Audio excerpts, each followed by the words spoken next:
I also wanted to ask as well, because obviously you're someone who's considered, the greatest of all time in your sport. Another GOAT was on last night in Dallas. Were you able to catch any of the Mike Tyson fight, and what was your thoughts on him getting back in the ring at 58? I did catch the fight. It was hard to see him so old. Roy Jones Jr. kept saying it, man, those legs aren't working. It was really hard to see.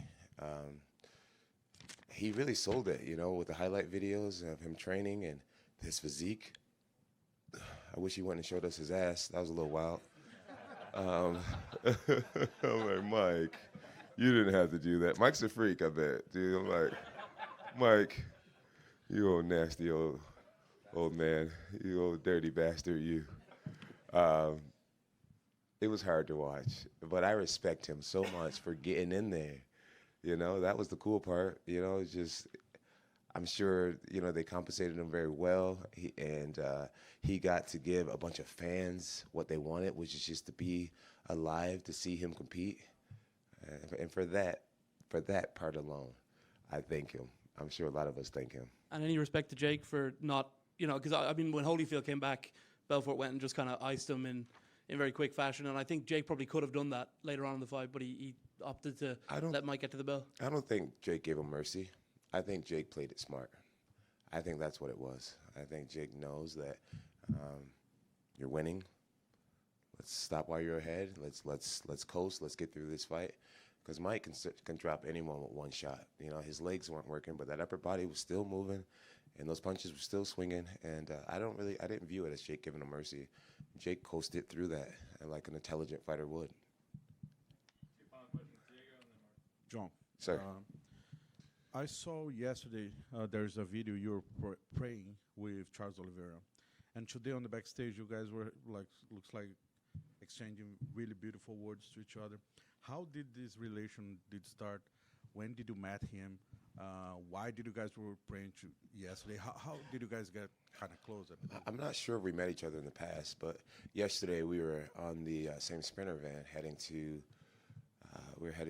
a press conference, and I could see that he was having a rough weight cut, and he just was real quiet, and he was just, he looked like he was hurting, and everybody on the bus, we were all laughing, and we were all, speaking English and everything, and I just wanted to include him, and so I just looked back and I was like, bro, you may not be feeling good, but you look great. That suit looks great. I was just probing at him to try to just start a relationship, and his translator started communicating for us, and that big old smile he has and everything, and I was like, man, this guy's cool. And then at the press conference, I realized how much people love him. And then we were watching me and my wife were watching Embedded, and my wife's like, John, he's a Christian too. I was like, he's a Christian as well. And I was like, oh, really? And so then I liked him even more. And when I saw him next, I asked my pastor, I was like, hey, would you pray for both of us? And my pastor was like, of course. And we came together and we bowed our heads in. And even though he probably didn't understand anything we were saying, we had that agreement right then and there. And after we were done praying, I was like, Team Cristo, which is Christ from Portuguese. And he understood that. And we just had a kind of an agreement that we're both going to represent. We're going to do our absolute best. And when the pastor was praying, he actually was saying that the victory is already yours. The victory is won. It is yours. And I believe him when he says that. And so now it was our job to do our part and give it all we had. And when I heard that he won, because we turned the TV off in my locker room, all my guys were watching the fights. I'm like, bro, what are you doing? But anyways, when I heard that he won, it was one piece of the puzzle that was already written. And then I just knew I had to go out there and do my part.